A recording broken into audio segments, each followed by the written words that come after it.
हम लोग श्रीमद् भागवतम के तीसरे स्कंद के तीसरे अध्याय के 7वें और 8वें श्लोक को देखने का प्रयास करेंगे। आज की घटना यह है कि नरकासुर को कल आपने सुना था भगवान ने मार दिया। अब नरकासुर को मार करके वह उनके अंतःपुर में प्रवेश किए और जो बचा हुआ धन था उनके बेटे को, यानी कि उसके बेटे को, नरकासुर के बेटे को, भगदत्त को दे दिए थे। अंदर जाके क्या देखा वह अब हम आज सुनने वाले हैं। भगवान अंदर जाके क्या देखते हैं, क्या करते हैं, उसको देखते हैं। मेरे पीछे बोलिए। तत्राहृतास्ता नरदेव कन्या कूजेन दृष्ट्वा हरिमार्त बंधुम।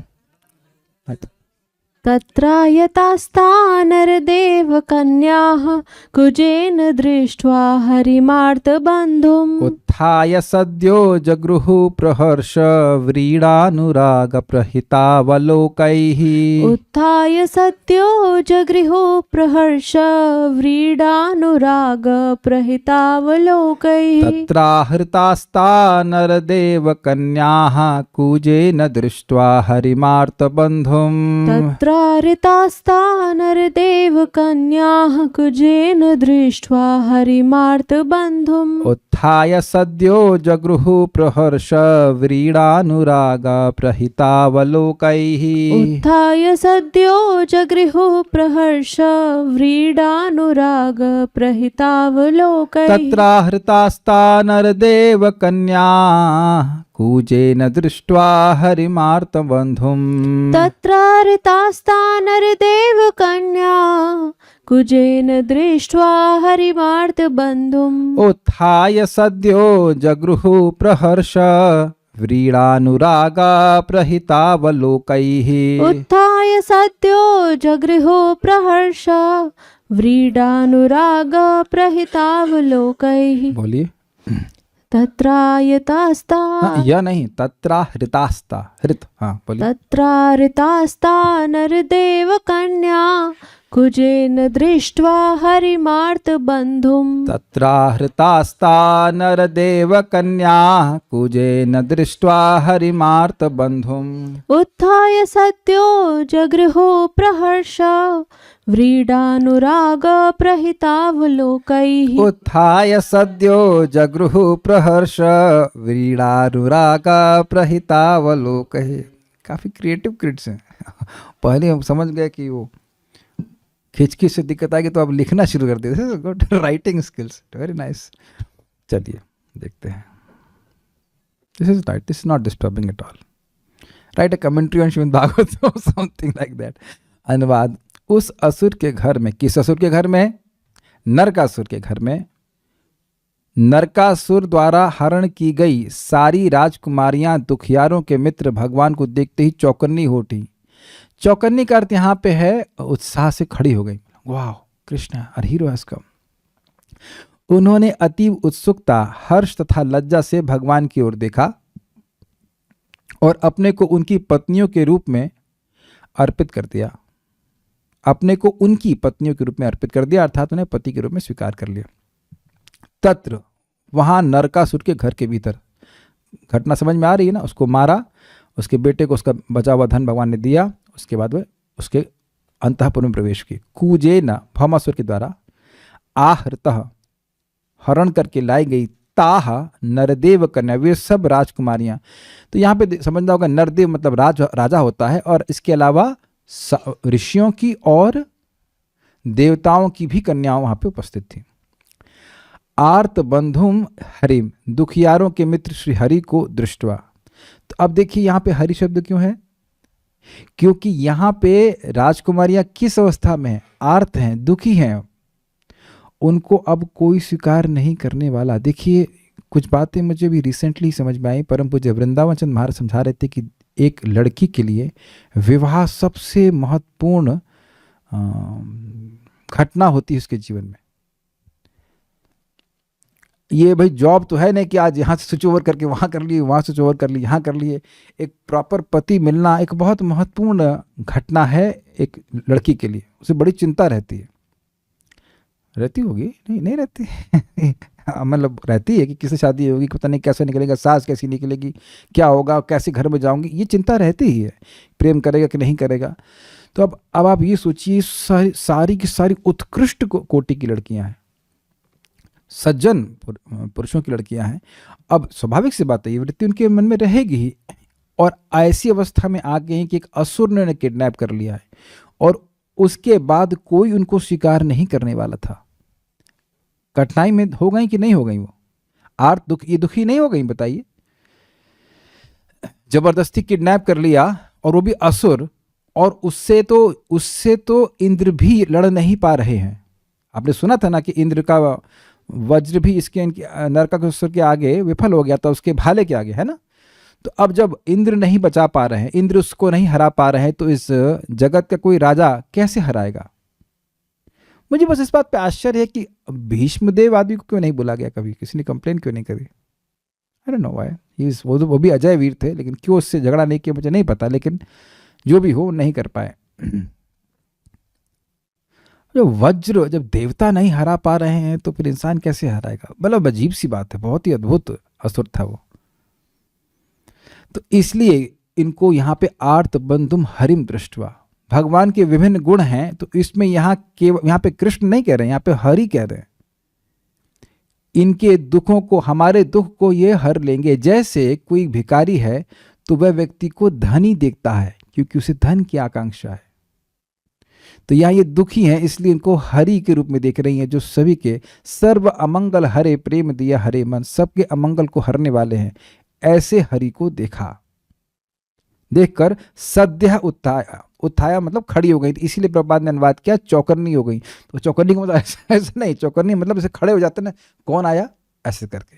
उन्हें तो कोई होप सी नहीं थी। अगर कोई ऐसी अवस्था में रहेगा तो कोई उसका, किसी की कोई ऐसी आशा होगी कि उसे मुक्त किया जा सकता है? बिल्कुल नहीं कर सकते। तो कह रहे सद्य उत्थाया, तुरंत खड़ी हो गई, और प्रहर्ष बहुत प्रसन्न थी। हर्ष मतलब खुशी, और प्रहर्ष मतलब बहुत अच्छी खुशी।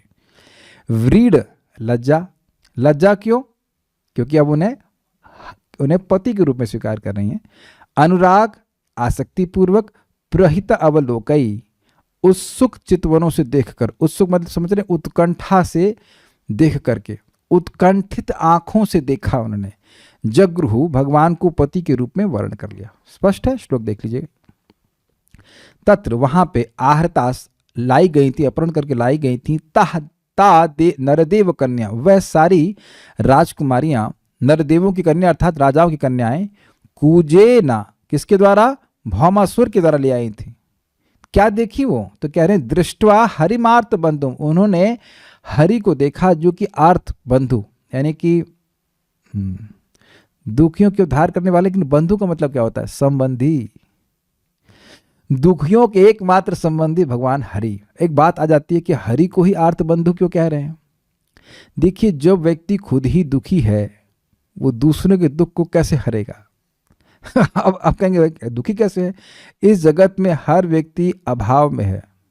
यद्यपि हम एक दूसरे की सहायता करने का प्रयास करते हैं, करना भी चाहिए, लेकिन आप जानते हैं कि हम सभी लोग किसी न किसी रूप में अभाव में हैं। एकमात्र हरि ही हैं जो सभी का दुख हर सकते हैं, क्योंकि उन्हें किसी बात का कोई अभाव नहीं। जैसे मान लीजिए मैं कोई टीका पढ़ाना चाहता हूँ, बड़ा अच्छी बात है पढ़ाना चाहते हैं, लेकिन टीका समझ में नहीं आई तो किस बात का अभाव है? मुझे ज्ञान का अभाव है, नहीं बोल पाऊंगा, है ना। जैसे आज मैं सुबह गीता क्लास देना चाह रहा था, लेकिन शक्ति का भाव था, थक गए, रात में नींद नहीं पूरी हुई, तो शक्ति का भाव। तो भगवान के संग तो ऐसा है नहीं, अरे अब तुमको बचाने तो आ रहे थे लेकिन गरुड़ थक गया, या मैं थक गया, मेरी लक्ष्मी जी से लड़ाई हो गई। ऐसे बहानेबाजी भगवान नहीं करते हैं। हम लोग करना भी चाहे किसी का उपकार तो उसमें हम ही फंसे हैं बहुत जगह। तो यहां तो देख ही रहे कि कैसे भगवान ने सारे मंगलों को हर दिया, सारे असुरों को मार दिया। हरि है और आर्त बंधु वह दुखियों के। बहुत अच्छा है, पता है ये हरे शब्द बड़ा इंटरेस्टिंग है ना। अच्छा ये बताइए, क्या हम लोग ये अनर्थों से आर्त नहीं हो गए, परेशान नहीं हो गए? तो हमारे लिए बड़ा अच्छा ही शब्द है ना, आर्त बंधु। एक भक्त का कविता लिखा, कहा जब मैंने भगवान का नाम सुना भक्त वत्सल तो मेरा हृदय बैठ गया। क्यों बैठ गया भाई? क्योंकि मैंने सोचा मैं तो भक्त हूँ नहीं, तो भगवान मुझसे प्रेम नहीं करेंगे। लेकिन जब मैंने भगवान का नाम सुना दीन वत्सल, तो मेरे हृदय में आशा आ गई, क्योंकि दीन तो मैं हूँ। तो उसी प्रकार से व्यक्ति यहाँ पे समझे कि आर्त बंधु एकमात्र आर्तों के आरती का निवारण करने वाले भगवान श्री कृष्ण हैं, हरि हैं। उनको देख करके सद्यः उत्थाया, तुरंत ही वह खड़ी हो गई, चौकन्नी हो गई।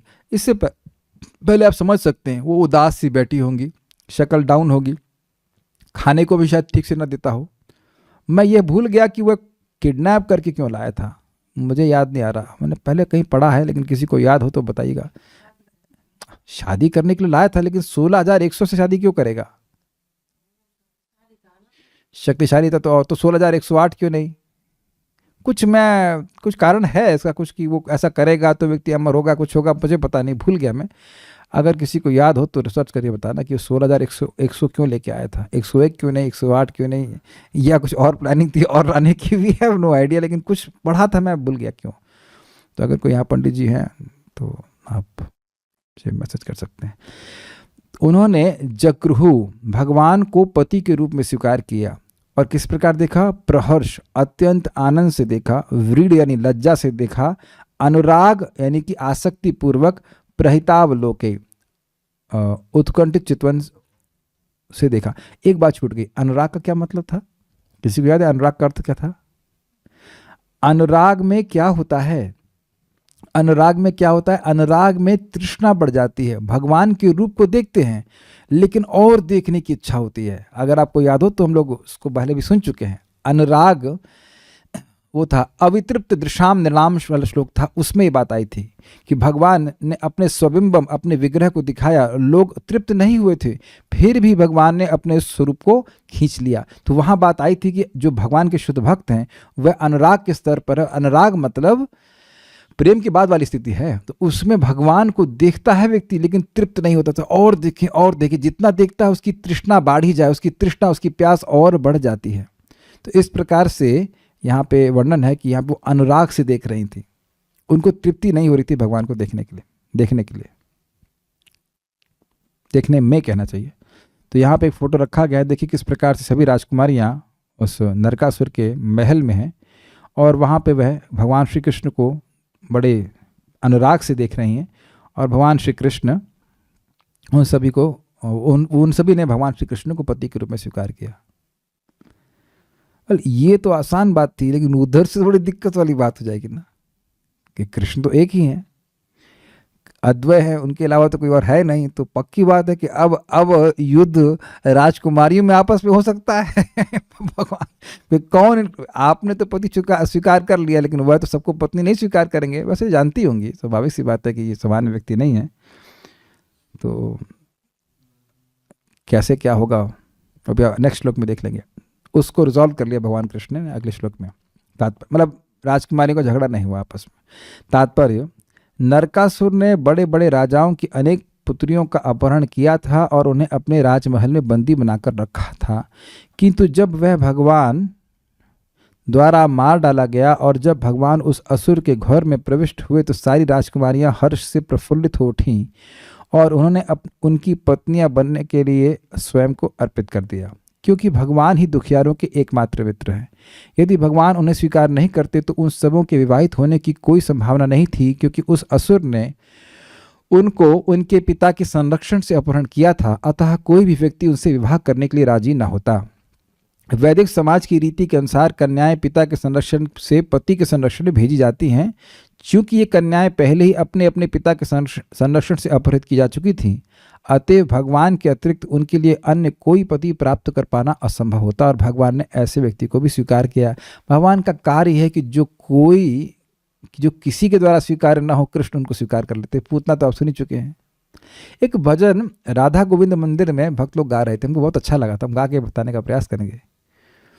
जयपुर में, गोविंद गोविंद तुम्हारे चरणों में एक अदन भिखारी आया है, गोविंद तुम्हारे चरणों में एक अदन भिखारी आया है, इस जगत ने मुझे ठुकराया है, एक तू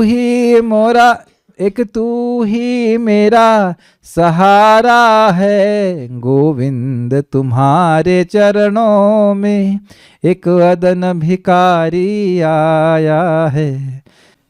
देखिए ये भाव बहुत अच्छा है। अगर आप राजकुमारियों की स्थिति पे विचार करें तो उनके पास कोई योग्यता नहीं थी जिसकी वजह से वह कहें कि आप मुझे इस कारण से अपनी रानी के रूप में स्वीकार कर लें, पत्नी के रूप में स्वीकार कर लें। और यही सबसे बड़ी योग्यता है। Got it? ये जो भाव है कि भाई भगवान मेरे पे कोई योग्यता नहीं, योग्यता बस यही है कि मैं सबसे अधिक दीन हूं और आप दीन बंधु हैं। आमी तो अधम तुम्ही अधम तारणा उभय संबंधे एई परम कारण। हरिदास ठाकुर जी ने भी यही कहा कि हे महाप्रभु, मैं आपसे कृपा इसीलिए मांग रहा हूं क्योंकि मैं सबसे अधिक पतित हूं और आप अधमों का तारण हैं। इस संबंध के कारण मैं आपसे कृपा मांग रहा हूं। दिस इज वेरी नाइस ना। अगर आपने को याद हो तो रुक्मिणी जी भी इसी प्रकार से बोल रही थी, अपनी अयोग्यता ही प्रस्तुत कर रही थी कि हम तो किसी योग्य नहीं हैं, आप अपनी कृपा से हमारा उद्धार कीजिए। तो ये बहुत अच्छी बात है। बात यहाँ पे आ रही है तो मुझे याद आ रहा है, अम्बा, अंबिका, अंबालिका, इन तीनों का हरण करके भीष्म पितामह विचित्रवीर से शादी कराने के लिए लाए थे काशी राज के पास से। तो इनमें से कोई एक थी, मैं भूल रहा हूँ उसका नाम कौन सा है, बड़े सिमिलर नेम है, कुछ अलग अलग नाम होते तो याद भी रखता। एक लड़की थी, प्लीज हेल्प मी, जो बाद में शिखंडी बन गई। अंबिका थी, कौन थी पता नहीं, Amba, okay okay okay, Amba. So Amba ने भीष्म देव को कहा कि मैं विचित्रवीर से शादी इसलिए नहीं कर सकती हूँ क्योंकि मैं शल्य से प्रेम करती हूँ। तो उन्हें बड़े सम्मान के साथ उन्हें शल्य के पास भेज दिया, लेकिन शल्य ने कहा कि ना, तुम्हें अब दूसरा पुरुष स्पर्श कर चुका है, जबकि वो पवित्र ही थी, लेकिन अब मैं तुमसे शादी नहीं कर सकता। तो ये वैदिक नियम थे, वैदिक नियम थे। अब आजकल के नियम तो जो है उसको हम कुछ टीका करने के लिए यहाँ पे नहीं बोलना चाहते भागवत में। नोट, वहां भगवान कृष्ण ने 16,000 ने, मैं खाली ये बात बोली क्यों भाई, भीष्म देव असुर नहीं है। वह अपहरण करके उनको किडनैप वगैरह नहीं करके लाए, अपहरण करके जरूर लाए, लेकिन वह विचित्रवीर से शादी कराने के लाए थे प्रॉपर तरीके से, और 2 लड़कियों ने शादी कर भी ली। लेकिन इधर देखिए कि वो भी कितने देर की घटना होगी, 2-3 दिन की घटना हुई होगी, उसके बाद भी उनकी शादी नहीं हो रही थी, हुई नहीं। उसके बाद वो मर गई, वो शिखंडी बनी, क्या क्या हुआ, बहुत झगड़ा हुआ। तो यहाँ पे आप देखिए कि इतने समय तक एक असुर के द्वारा अपहरण करके लाई गई स्त्री भी कहना चाहिए, बल्कि राजकुमारी, उसका कितना बड़ा दुर्भाग्य होगा कि उसकी किसी से शादी ना हो। कोई राजकुमारी का कितना वैभव होता है बताइए, वहां से उठा करके पहले तो जेल में डाल देना, बहुत खराब होता है जेल, और उसके बाद अब जेल हो या कारागार हो या कह लीजिए कि महल ही हो, इसमें बंधन लगा हो, लेकिन वो बहुत खराब बात है। और इस जगत में विदित नहीं हो जाएगा, सबको पता भी है कि राजकुमारी का अपहरण हो गया, कितनी बदनामी होगी। आप देखिए लीला को ऐसे पढ़ के मत छोड़ दीजिए, किसी की कोई लड़की घर से उठ जाए तो पूरे मोहल्ले में बदनामी नहीं हो जाएगी बताइए। मैं थोड़ा सा और ग्रॉसली बता रहा हूँ ताकि बात समझ में आए कि ये वाकई वह बहुत दुखी थी, ऐसा नहीं आप पढ़ के चल दीजिए आगे, बस वाकई वो बहुत दुखी थी। और किसी कोई राजकुमारी का कितना मतलब अपमान होगा बताइए। ऐसी अवस्था में भी देखिए पूरे जगत में बात प्रसिद्ध है, शास्त्र में वर्णित हो गई कि यह तो एक असुर के यहाँ चली गई थी, मतलब किडनैप कर ली गई थी, फिर भी उनका सम्मान होता है कि नहीं। उनके जीवन में एक काला समय आया कि नहीं आया था, शास्त्र में भी बताया गया है। लेकिन भगवान की पत्नी बनी, भगवान को समर्पण किया, तो उसी जीवन में देखिए अब आज उनको महिषी कहा जाता है। भगवान की जो पटरानियों के बाद जो रानियां थी उनमें उनको गिना जा रहा है।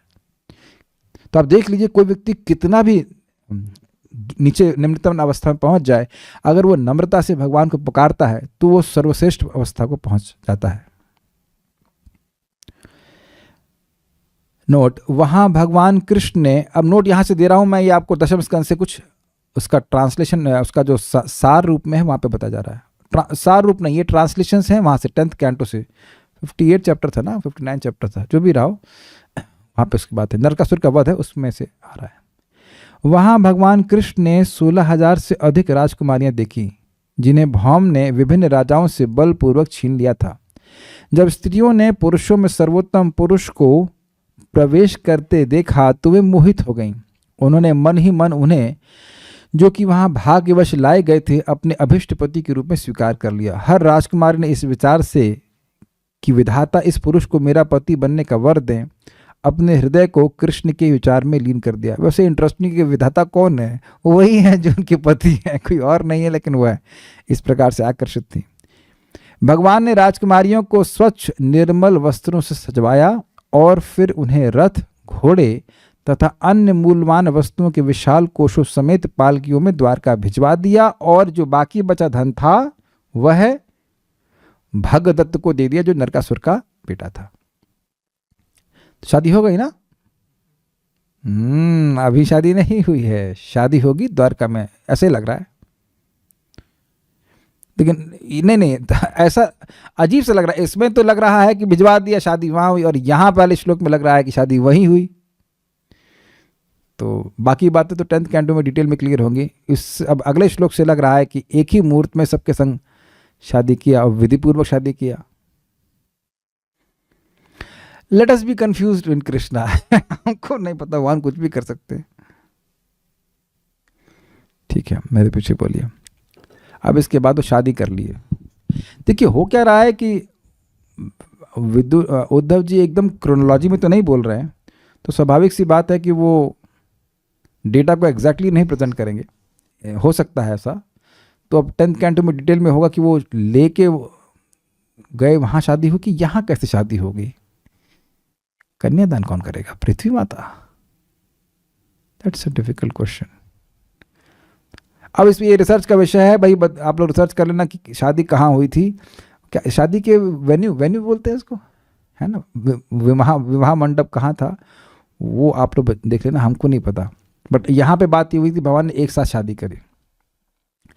आसाम मुहूर्त एकस्मिन् नानागारेषु योषिताम्। आसां मुहूर्त एकस्मिन् नानागारेषु योषिताम्। सविधं जगृहे पाणिन् अनुरूपः स्वमायया।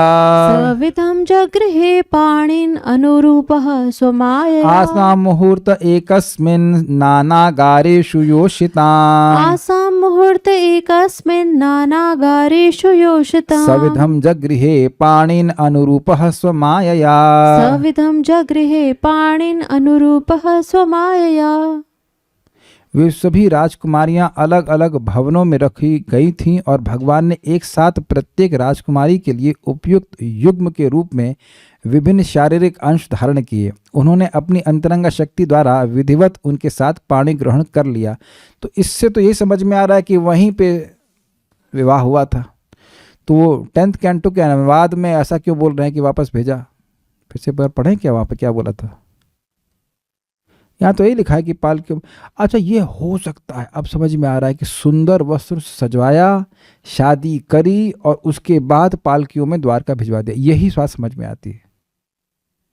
ये भी हो सकता है, ये हो सकता है ट्रांसलेशन बीच में वो बातें ना आई हो। तो देख लेते हैं।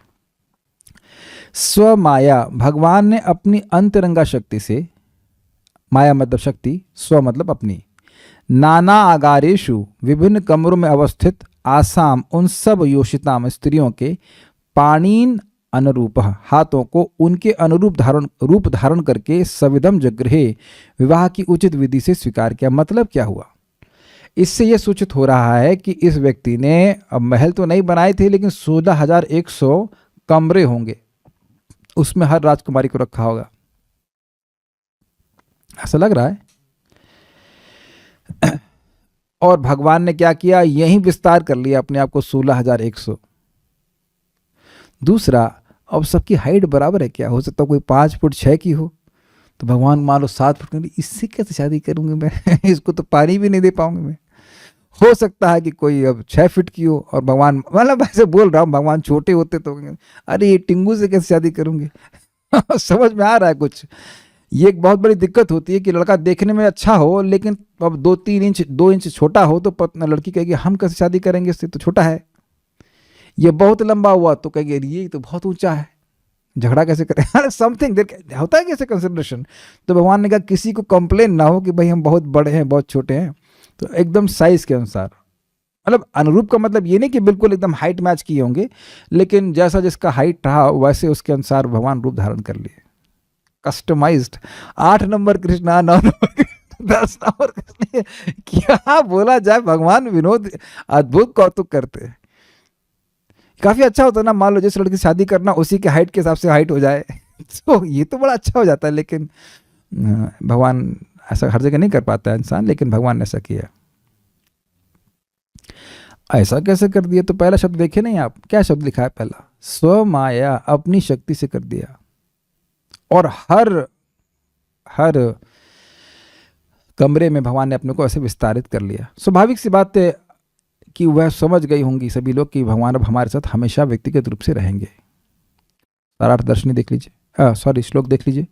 आसाम उन सभी राजकुमारियों से मुहूर्त एकस्मिन, एक ही मुहूर्त में, मुहूर्त मतलब 48 घंटे, शादी का मुहूर्त निकलता है ना, तो उसमें 48 घंटे के, क्षमा कीजिए क्या बोल गया मैं, 48 मिनट, उस 48 मिनट में ही शादी का वो जो स्वाहा हा होता है वो सब होना चाहिए, है ना, ऐसे तो होता है, यज्ञ होना चाहिए।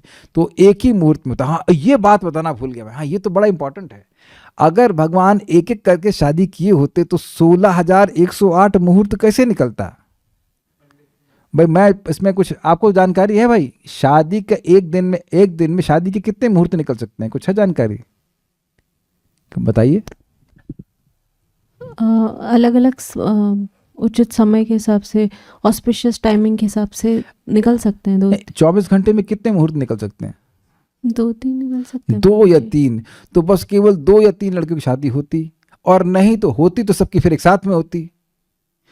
एक साथ में होती तो मज़ा नहीं आता, मज़ा नहीं आता। तो भगवान ने अपने आप को, फिर वो लोग भगवान क्या करते हैं, मज़ा नहीं आता उसमें। भगवान ने सबको अपने अलग अलग इसमें विस्तारित किया। फिर एक और प्रश्न आता है तो कोई ना कोई तो कन्यादान जरूर किया होगा शादी के लिए। इसमें लिखा है सविधम, जैसी विधि होती है, तो उसमें एक विधि है कि कन्यादान करने वाली माताजी होती हैं। तो इससे यह भी सूचित हो रहा है कि और कोई माताजी तो है नहीं, ना उनके पिता हैं। तो उससे अगर यही मान ले कि वहीं शादी हुई, तो इससे तो यही सूचित हो रहा है कि अब पृथ्वी माता ही कन्यादान करी होंगी, और वही अपने आप को हर जगह विस्तारित करवा ली होंगी। भगवान ने विस्तारित कर दिया होगा। ये सब माया से हुआ भगवान के।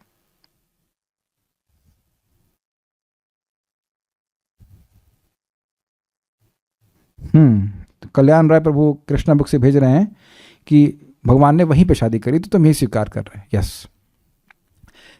तो नानागारेषु योषिताम, जो स्त्रियां विभिन्न प्रकार के कमरों में थी, उनमें सविधम, विधि पूर्वक, जो विवाह की सही विधि उसके द्वारा, उसके साथ जगृहे पाणी, उनके हाथ को स्वीकार किया, मतलब पाणी ग्रहण किया, अर्थात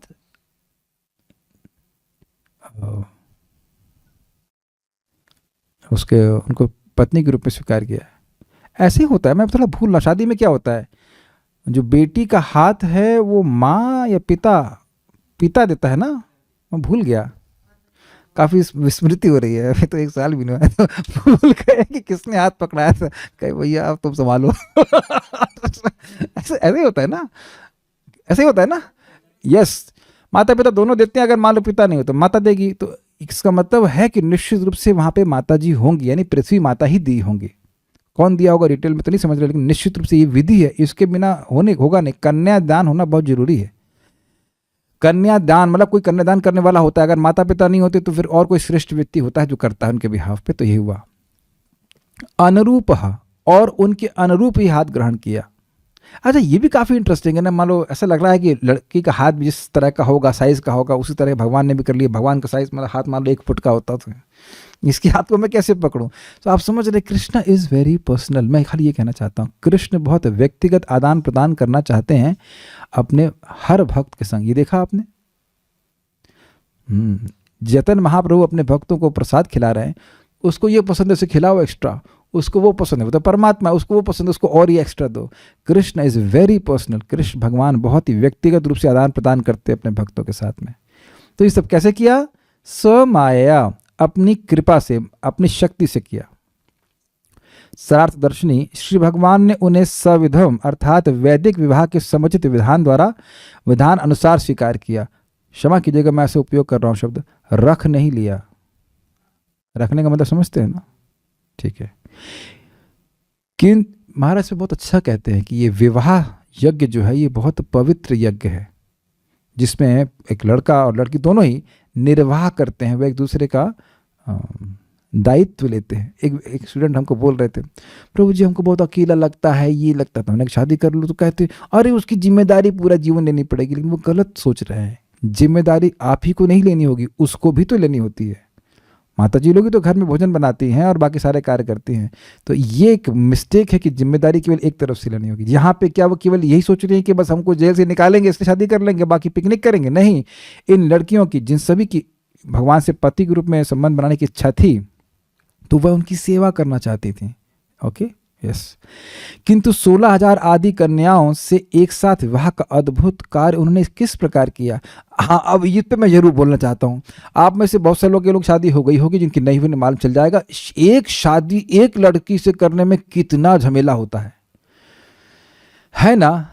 उसके बाद भी झमेला हो सकता है अगर आपका भाग्य अच्छा नहीं निकला, लेकिन शादी के आयोजन में बहुत झमेला होता है। मतलब इजी वाली शादी करने की बात कर रहा हूँ, बाकी जनवासा और ये और क्या फजीयत होती है। तो अब ये प्रश्न बनेगा ना कि भगवान ने 16,100 से कैसे कर लिया, और वहां तो उनके भाई बंधु भी नहीं थे।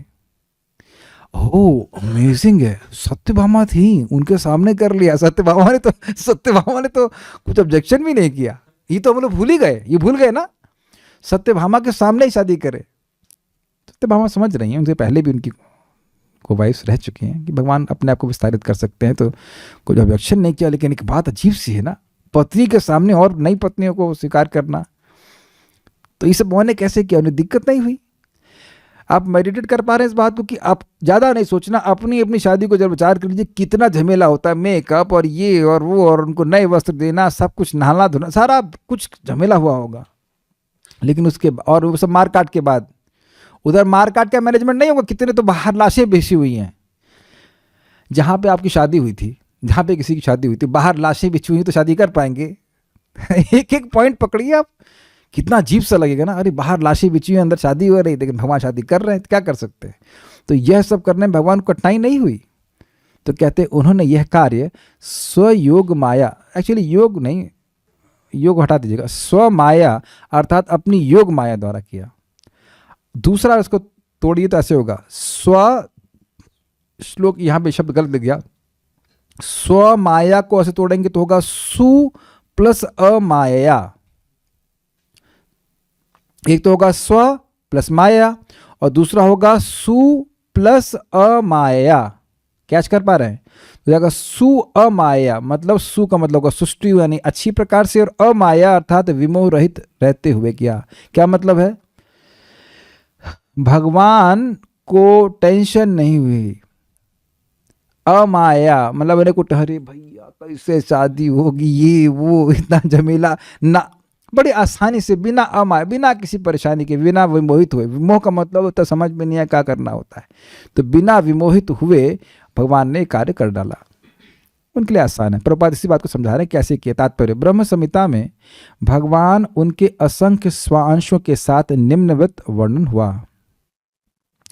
अद्वैतमच्युतम अनादिमनंत रूपम आद्यम पुराण पुरुषम नवयौवनम च वेदेषु दुर्लभम दुर्लभमात्म भक्तौ गोविंदमादि पुरुषम तमहम भजामि। मैं उन भगवान गोविंद की पूजा करता हूँ जो आदि भगवान हैं। वे अपने असंख्य स्वांशों से अभिन्न हैं। वे अच्युत, आदि तथा असीम हैं एवं नित्य स्वरूपों वाले हैं। यद्यपि वे सबसे प्राचीन पुरुष हैं, किंतु वे सदैव नवीन तथा युवा रहते हैं। तो ये श्लोक क्यों कोट किया गया? भगवान के विभिन्न स्वरूप हैं और वह वही व्यक्ति हैं। तो भगवान ने यहाँ पे अपने आप को प्रकाश विस्तार में विस्तारित किया, एक साथ अपने आप को विभिन्न स्वरूपों में विस्तारित किया, और वो सभी भगवान से अभिन्न है। ऐसा नहीं कि ओरिजिनल भगवान तो सत्यभामा के साथ हैं और जो बाकी सब शादी की वो सब डुप्लीकेट कृष्ण है, यह नहीं, वो सभी कृष्ण ही हैं। भगवान अपनी अंतरंग शक्ति से स्वयं प्रकाश के विविध पुरुषों में और पुनः प्राभव तथा वैभव रूपों में विस्तार कर सकते हैं। अब मैं बिल्कुल भूल गया हूं कि प्राभव और वैभव विस्तार क्या होते हैं। वो जब पढ़ाया था चैतन्य चरितामृत में तब यह था, अभी एकदम भूल गया मैं। बड़ा कठिन होता है इस पॉइंट, लेकिन एक बात समझ में आती है, प्रकाश विग्रह होता है। भगवान अपने आप को विस्तार करते जाते हैं। इतनी बात यह कि जितने भी स्वरूप हैं वो देखने में एकदम कृष्ण जैसे ही होते हैं, वो वही, उनका स्वरूप में कोई भेद नहीं होता है। अन्य जगहों में ऐसा हो जाता है कि वह, मान लीजिए जो शंख चक्र गदा है उसका सीक्वेंस चेंज हो जाएगा, उनका स्वरूप थोड़ा अलग दिखेगा, लेकिन यहाँ पे स्वरूप और भाव में कोई परिवर्तन नहीं होता है, तो उसको प्रकाश विग्रह कहते हैं। ये सारे रूप एक दूसरे से अभिन्न होते हैं। भगवान ने विभिन्न भवनों में रह रही राजकुमारियों के साथ विवाह करने के लिए जिन रूपों में अपना विस्तार किया, वे उनमें से हर एक के अनुरूप होने से कुछ कुछ भिन्न थे। कुछ कुछ गुण भिन्न का मतलब ये केवल साइज में, मतलब अलग नहीं दिख रहे थे। वे भगवान के वैभव विलास रूप कहलाते हैं और उनकी अंतरंगा शक्ति योग माया द्वारा क्रियाशील होते हैं। ये कोई ऐसा नहीं है जैसे कि आप, जैसे देखें कि आप प्राइम मिनिस्टर हैं, तो प्राइम मिनिस्टर अब एक चित्रपट पे यानी कि टीवी में उनकी फोटो अलग अलग प्रकार से दिखती है, तो ये है वो एक ही व्यक्ति हैं और वो एक बार में एक ही कार्य कर सकते हैं। मान लो रिकॉर्डिंग के समय ऐसे उसने हाथ हिलाया प्राइम मिनिस्टर ने, तो बाकी जगह भी ऐसे ऐसे ऐसे हिलता चला जाएगा। देखा होगा आपने, अगर टीवी खरीदने कभी गए हो या कहीं इलेक्ट्रॉनिक स्थान में गए हो, वहाँ बहुत सारे टीवी लगे रहते हैं, तो वहाँ एक जैसी बात चलती है। लेकिन भगवान ऐसा नहीं कर रहे हैं। इस अमेजिंग, जैसे मान लीजिए ऐसा हो कि मैं ऐसा कर पाऊँ, तो मैं यहाँ बैठा क्लास दे रहा हूँ, तो दूसरे रूम में कुछ और कार्य कर रहा हूँ, तीसरे रूम में और कार्य कर रहा हूँ, देखने में बस यही लग रहा हूँ। ये बात है। नोट, ये भी 10th कैंटो से लिया गया है। इंद्र तथा अन्य सारे देवताओं को परास्त करने के बाद कृष्ण उस पारिजात को अपनी राजधानी ले आए। एक बार रोप दी जाने पर पारिजात वृक्ष ने रानी सत्यभामा के महल के बाग को मनोहर बना दिया। इस वृक्ष की सुगंध तथा मधुर रस के लालची भौरे स्वर्ग से ही इसका पीछा करने लगे थे। तब उन अव्यय महापुरुष ने प्रत्येक दुल्हन या वधू के लिए पृथक रूप धारण करते हुए एक साथ सारी राजकुमारियों से उनके अपने अपने भवनों में विवाह कर लिया। अच्छा, तो अब सीक्वेंस को समझ में आ रहा है कि ये सत्यभामा को लेके पारिजात लेके वापस, इससे तो ये समझ में आ रहा है कि द्वारका में शादी हुई। ये सब 10th कैंटो के ट्रांसलेशन ही रखे गए हैं, मैं कुछ अलग से नहीं लिया हूं। So that's a research topic, will think about it. चलिए पढ़ लेते हैं। तब उन अव्यय महापुरुष ने प्रत्येक दुल्हन या वधू के लिए पृथक रूप धारण करते हुए एक साथ सारी राजकुमारियों से उनके अपने अपने भवनों में विवाह कर लिया। अचिंत्य कृत्य करने वाले भगवान निरंतर अपनी प्रत्येक रानी के महल में रहने लगे, जो अन्य किसी आवास की तुलना में अद्वितीय थे। वहां पर उन्होंने अपनी मनोहर पत्नियों के साथ रमण किया। यद्यपि वे अपने आप में पूर्ण तुष्ट रहते हैं और सामान्य पति की तरह अपने गृहस्थ कार्य संपन्न किए। इस तरह उन स्त्रियों ने लक्ष्मीपति को अपने पति के रूप में प्राप्त किया। यद्यपि ब्रह्मा जैसे बड़े से बड़े देवता भी उन तक पहुंचने की विधि नहीं जानते। अभी बहुत इंटरेस्टिंग बात है। अभी एक भक्त ने प्रश्न किया कि क्या वह राजकुमारियां लक्ष्मी जी थीं? हम नहीं जानते, मुझे इसके बारे में नहीं पता। लेकिन अगर हम समान रूप से देखें तो देखिए, एक निम्न अवस्था में कोई भक्त है और उसको भगवान की कृपा से वह अवस्था प्राप्त हो रही है जो बड़े बड़े देवताओं को भी प्राप्त नहीं होती। ये आपने अपने आंखों से आप यहाँ पे देख रहे हैं। इसलिए यह नहीं सोचना चाहिए कि मनुष्य जीवन अगर देवताओं की तुलना में हीन है, छोटा है, तो वह देवताओं से बड़ी उपलब्धि कैसे प्राप्त कर सकता है। Is that okay? भगवान की सच प्रॉपर साधन स्वीकार करे, तो भगवान का नाम उच्चारण करे, भगवान की भक्ति करे, तो मनुष्य जीवन से ही एक ही जीवन में भी वह भगवान का पार्षद बन सकता है। जैसे कि नारद जी बने थे। बने हैं कि नहीं बने? एक ही जीवन में बन गए कि नहीं? वैसे भी जिस जीवन में आप बनेंगे, हम बनेंगे, वो तो वही जीवन होगा ना। है कि नहीं? तो ये कैसे कह रहे हैं कि इस जीवन में नहीं बन सकते? मैं आप ही लोग को नहीं बोल रहा हूँ, मैं केवल मैं स्वयं पे विचार कर रहा हूँ कि जहाँ कहीं भी मैं कुछ कमी कर रहा हूँ, आलस कर रहा हूँ, क्योंकि मैं कर रहा हूँ, तो मैं ये सोच रहा हूँ कि इस जीवन में तो बन ही नहीं सकता। लेकिन साधन तो हमने बहुत प्रबल स्वीकार किया है ना, श्रीमद् भागवतम, भगवान का नाम।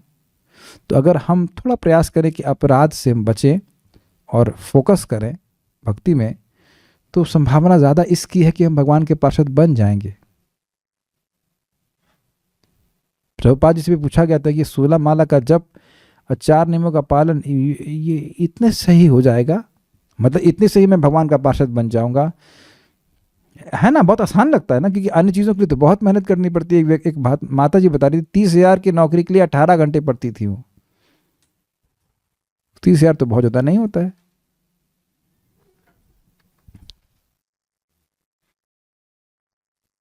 एक भक्त बता रहे थे कॉल सेंटर में वो काम करने गए तो रात के 10 से लेकर सुबह के 7 बजे तक नॉन स्टॉप सीट छोड़नी नहीं होती थी, केवल वॉशरूम के लिए उठ सकते थे।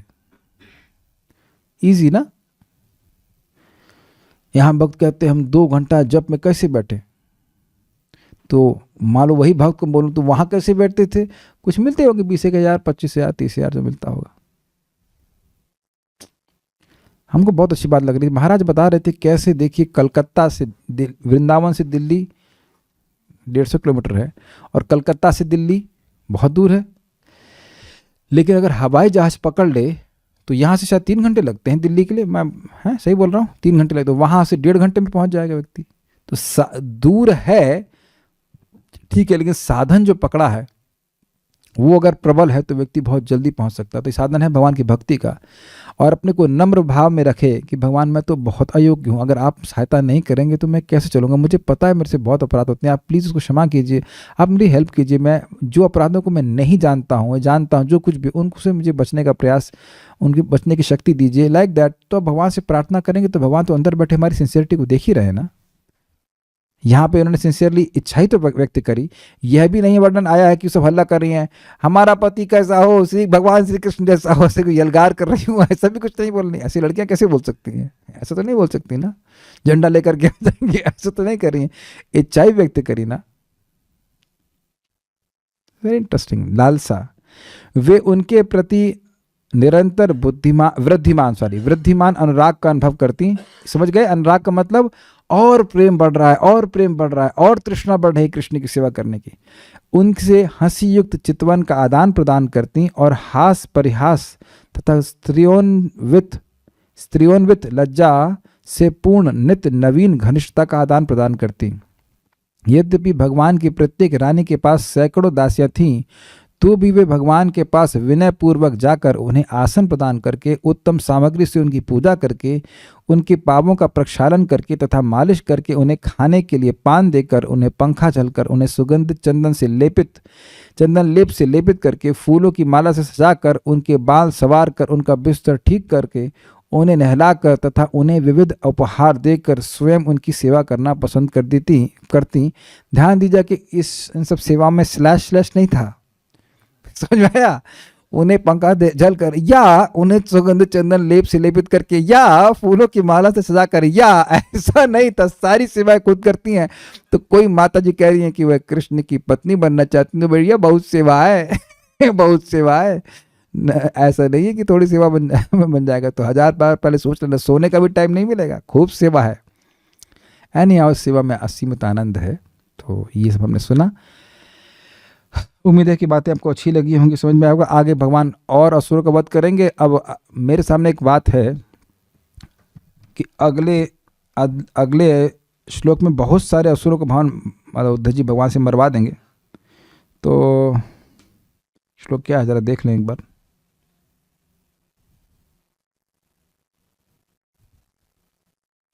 8वां नहीं, 9वां में तो आसान है, ठीक है। तो काल यवन के बारे में है और शल्व के बारे में है। तो अब अगर आप लोग चाहें तो हम उसको डिटेल में सुना सकते हैं, थोड़ा सा डिटेल में हम बताएंगे तभी अच्छा लगेगा, नहीं तो जिन्होंने कभी कृष्णा बुक नहीं पढ़ी है तो समझ नहीं पाएंगे कि जरासंध का वध कैसे हुआ, शल्व का वध क्या हुआ। तो इसी प्रकार से चलेंगे, जो श्लोक रहेगा उसे रहेगा, उसके बाद आगे हम एक्शन मूवी दिखाएंगे। उम्मीद है कि आप लोग भी एक्शन मूवी के टेस्ट को आस्वादन कर रहे होंगे। बीच में थोड़ा सा यहाँ पे थोड़ा सा मतलब रोमांस वगैरह आ गया बीच में, तो अभी कल से फिर हम लोग एक्शन मूवी शुरू करेंगे। Thank you all very much. Shrimad Bhagavatam की जय, श्रील प्रभुपाद की जय, निताई गौर प्रेमानंदे।